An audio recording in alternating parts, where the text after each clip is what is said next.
Hello everyone. Exactly 5 years ago, I decided to pack up everything that I owned and I embarked upon this journey of minimalism. In these 5 years, there are so many things I've learned, not just about the world, but also about me as a person.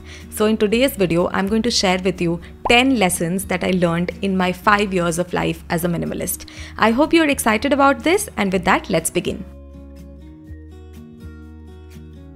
The first lesson I've learned is that no one item is ever going to end your sadness. For me, I remember for a very long time I used to feel like if I could just have that, I would be so happy. If I could just have that one little thing, I would be so happy. When I was living in a tiny apartment, I was like, if I just moved to a beautiful society, I would be happy. When I had a small mixie and I wanted to make smoothies, I was like, if I could just have that smoothie maker, I would be so happy. We can always come up with a list of things that would add a lot of value to our life. But what I've realized is that there's always going to be a list of things that you would want in your life, but there's never going to be that one thing that will end that feeling of emptiness or sadness. That has to be worked upon via therapy or any other effort that you put on self-development and growth. Shopping is not really a solution to sadness, and that has been my learning number one. The next lesson that I've learned is that it's very important for us to learn why we buy what we buy. And by this, what I mean is that there are things that we buy on a regular basis, right? Maybe you are somebody who buys a lot of lipsticks, or maybe for me, I am somebody who buys, let's say, a lot of handbags, or there may be somebody buying a lot of shoes. No matter what this consumption pattern is that we have, it's very important for us to understand why is it that we are very strongly driven to buying certain things.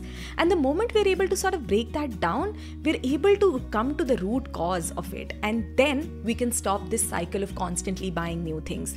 For me, what I realized was that I constantly had this urge to buy a lot of really good looking kitchen utensils, and I was like, I had so many in my cupboard. I always had a lot of them, but I would always go to like a store and I would find something in a really nice color, and then I would be like, oh, I want this. And at the end of the day, going back to the first point, buying that one extra thing was not going to end sadness in my life or wasn't going to make me exponentially happier.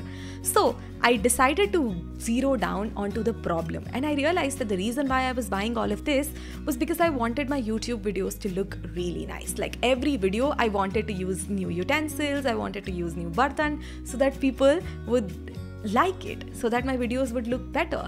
And then I was like, are people watching my videos for the utensils I use, or are they watching it for the recipes I make?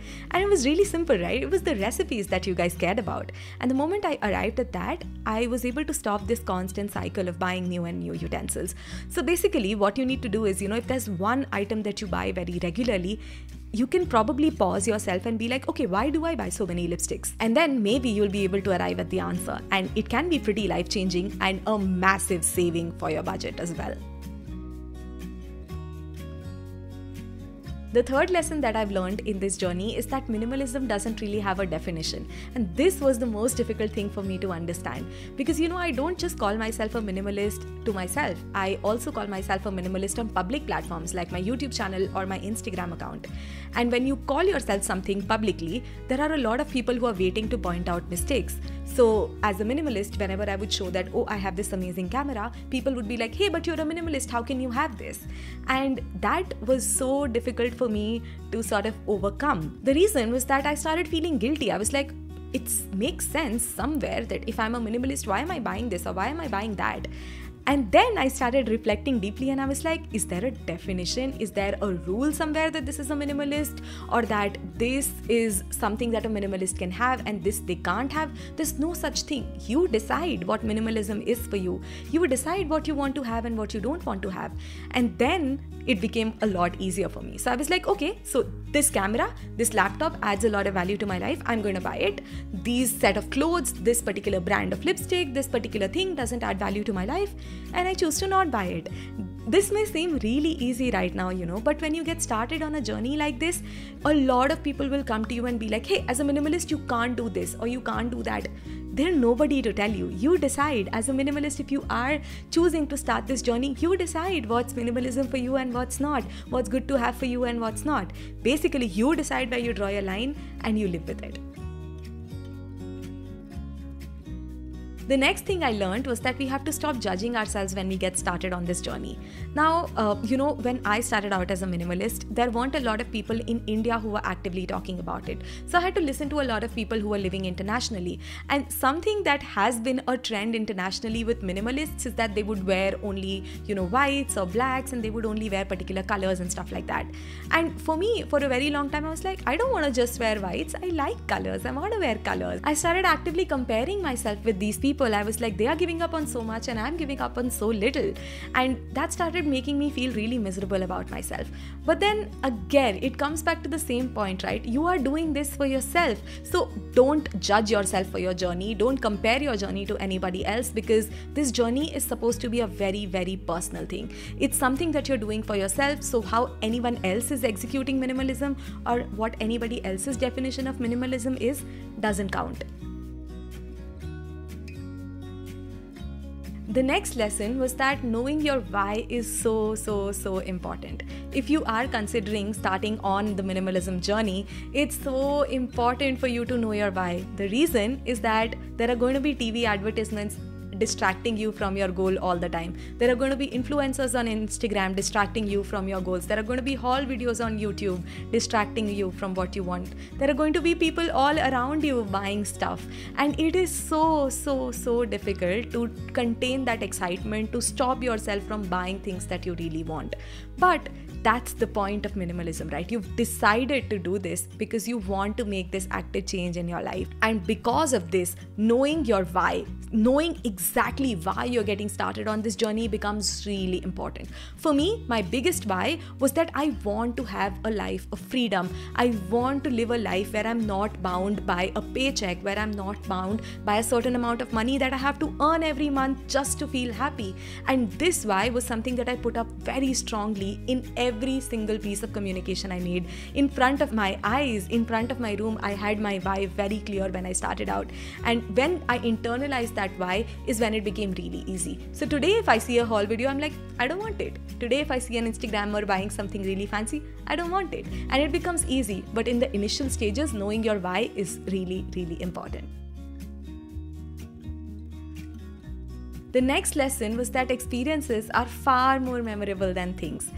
If I had 10,000 rupees today and if I spent on buying something which was, let's say, 3-4 different dresses, and if I spent the same 10,000 to probably take a small trip somewhere or go to a really nice restaurant or do something that adds that was more experiential and not really a thing, I would remember that more than anything else. And that's, of course, it's very personal to me, but I honestly truly believe that for most people, experiences add a lot more value to their life, and they are far more memorable than just buying another pair of shoes or another handbag or clothes or something like that. So if you are someone who's getting started on this journey of minimalism, consider spending on experiences. Consider doing that, and slowly you'll realize that, that one little experience added so much more to your life than something that you could have bought ever did.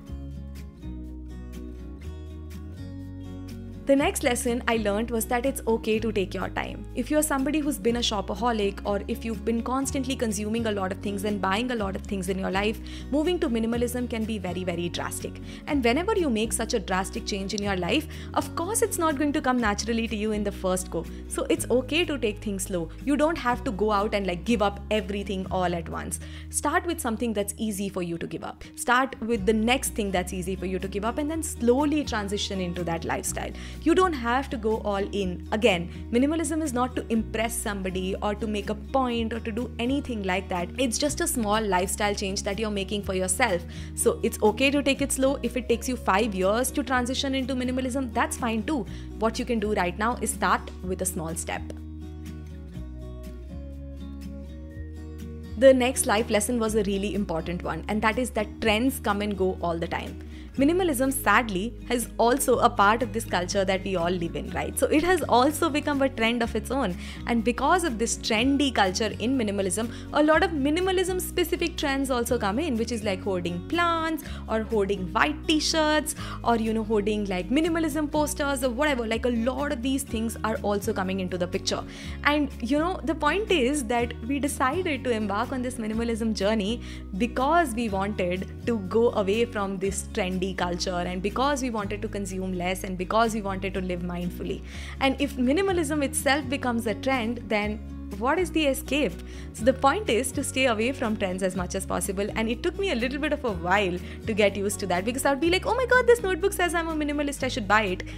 So ironic. That's so ironic. So yeah, I just want you to be warned about this if you're just getting started on a journey like this. The next lesson that I learned was that consumerism is killing us. Literally, it's killing our planet, it's killing all the life on this planet, it's killing the life that's inside the ocean, and one day it's going to kill us humans as well. And it makes me so sad to say this, but this is the reality today. For me, ever since I've started mindfully consuming things, I'm starting to see how much plastic is used in something. You know, I sell a planner myself, and at the end of the whole selling cycle, which usually happens at the end of the year, I have bags and bags of plastic that's collected. And I feel so bad about it. I'm like, if I am being so mindful about how my planner is sent to people, if with that I'm generating that amount of plastic, imagine companies that are not even concerned about it and are selling in such large numbers. You have no idea how much waste is generated with one little purchase that we make. So consumerism honestly is killing us, and that the fact that I have actively moved towards minimalism is something that makes me so proud every day. It's something that all of us should do. If not minimalism, we should at least get as mindful about our consumption as possible. And the last life lesson I've learned is that minimalism doesn't define you. You know, ever since I became a minimalist, I became Saloni the minimalist. With my friends, with my family, on YouTube, on Instagram, everyone was like, oh, Saloni the minimalist. And honestly, I'm so much more beyond that. I'm not just a minimalist, I'm a human being with a lot of other interests. I'm a human being with a lot of other choices. When everyone started seeing me as a minimalist, I started seeing myself as a minimalist too. And then I had to actively remind myself that I'm a lot more beyond that, and that I can have fun, I can still do whatever I want to do, and minimalism is just a small part of what I do as a person. So that's it for today. I hope these lessons gave you a little bit of clarity about what it really means to be a minimalist. If you are getting started on this journey, my experience of the last 5 years could probably add a little bit of value to your life. Let me know if you have any questions or doubts about being a minimalist. Leave them in the comments below and I'll be happy to answer them for you. And with that, I'll see you in the next time in the next video. Bye bye.